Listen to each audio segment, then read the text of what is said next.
welcome to One Man's Collection. My name is Brett. Today I'm looking at the magazine number 35 of the Supercars World's Greatest Cars in Miniature. This is the Spyker C8 Double 12S Spyder. I do have a 143 scale car in this. We will take a closer detailed look at the end, but I will show you what you do get in this particular magazine. This is when you get the design, technology, manufacture, and origins of the Spyker C8 and the prototype and the C8 family. All right. I'm not going to read everything, just going to glance through stuff. If you want to actually read some stuff, like I said on all my videos, you will need to pause the video. So the design. Spyker was one of the early pioneers of the motor industry with a history that stretches back to the 19th century. The new millennium heralded a rebirth for this prestigious Dutch brand and a family of sumptuous hand-built supercars. Cool. I actually didn't realize it was Dutch. I might have heard it before. So, founded in 1880 to produce horse-drawn carriages. Wow, that's actually pretty old. The company created its first motor car in 1898. Very nice. Look at the bespoke luggage you get with this particular vehicle. It is an odd look to it, like it's completely different to many other vehicles with a lot of different things, but it is a very bespoke look to it, as in, like, it's not your common look. Kind of a bit like Zonda, Pagani Zonda. That thing's, or all the Paganis, very, what's the word, polished aluminium slashed wood inserts or carbon fiber stuff, and lush leather. The open scissor doors behind the seats one can see the two robust roll bars. Yep. Well, it is a Spyder. Spyker C8 Spyder T was powered by a twin turbocharged version of the same Audi sourced V8 engine. It had wider wheel arches and bigger wheels than the original C8. That's something up there. Very nice. The interior of the C8 Spyder features leather upholstery and brushed aluminium dashboard, the gear stick, and exposed gear linkage, a trademark Spyker design features. Yes, that's what I'm getting at. To have a center picture here. You can actually see the studs around the arches and around the front. It's almost like they're deliberately doing that to kind of go along the idea of an aircraft, I believe, manufacturer. Spyker have always been produced in the relatively small numbers, and yet the C8 went through a number of iterations with the engine options ranging from naturally aspirated V12 to mighty W12. You do have a pull out here. Power, 405 horsepower. Front suspension with its horizontally mounted inboard springs and dampeners.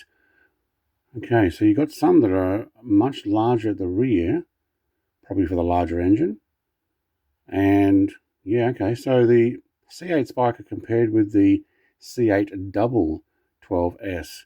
Chassis of the bodywork of the C8 Double 12S was longer than on the standard version of the C8 Spyker. Well, there you go. So original and the double.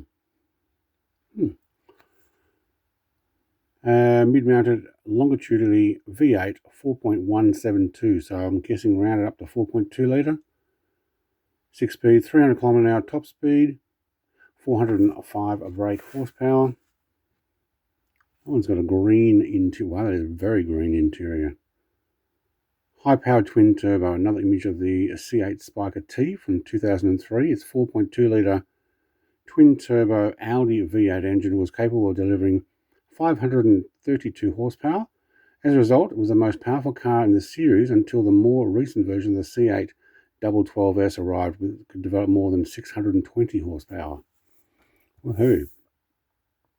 Well, there's a different rear end. Okay. Family of cars.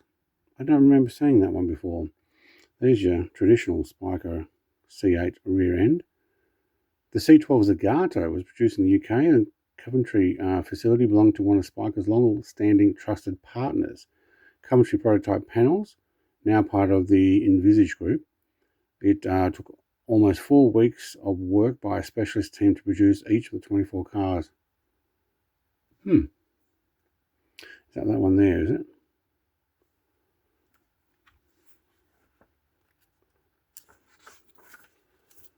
Yeah, there you go. So the steering wheel looks very much like a propeller, and I think they did that deliberately. Or a old horse car wagon wheel, but only 4 spokes. Wow, look at these. 2 Dutch brothers, Henrik Jan and Jacobus Spyker, founded the company to build horse-drawn carriages. Originally blacksmiths, yep. Interesting. This one's got a T-top by the looks of it. But we've got a Spyder today. Spyker had made quite a name for itself in the golden age of motor racing. Once it was reborn, the company took less than a year to make it onto the racetrack. First with the GTs derived from the production models. Excuse me. Before reaching F1. Sorry, what? It reached F1.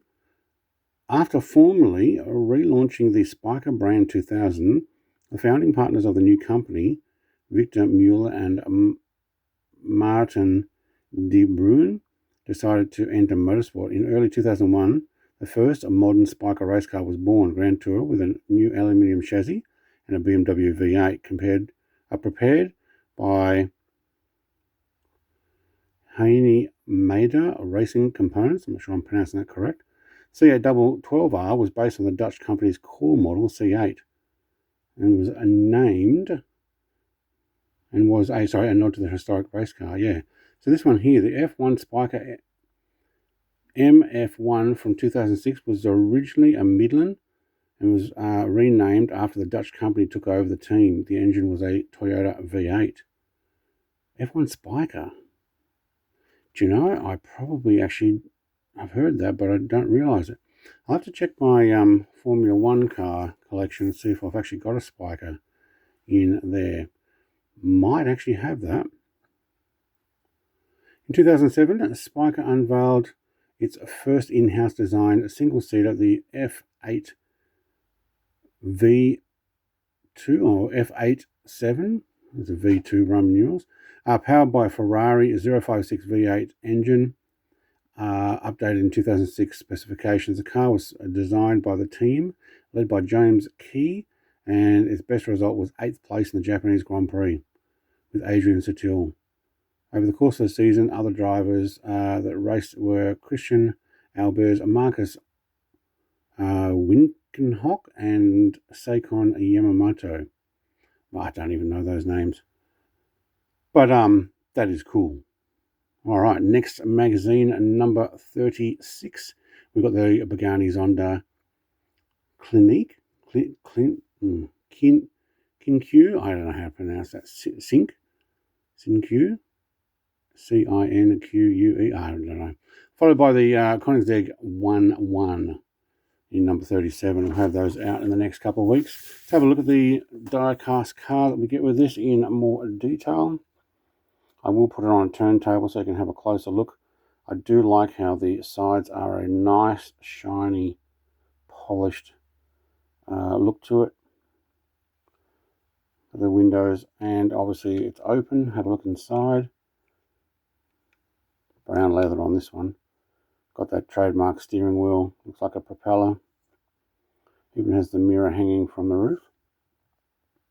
Rear end. Is that, oh yeah, there's the exhaust pipe poking up through the middle there. Very well done. It's actually a really nice model. I'm quite happy with this. Do have disc brakes in there. Yep.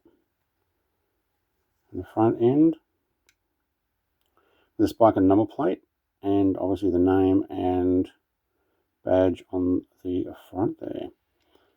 Yeah. I'm actually happy I got this. It's not usually something I would race out and get. Not being like a huge knowledge on the Spyker, but I'm glad it's part of my collection. I'll put that on the turntable so you can have a closer look. Thank you very much for watching. Like, comment, subscribe. I'll be back next week with the next magazine. Cheers. Bye.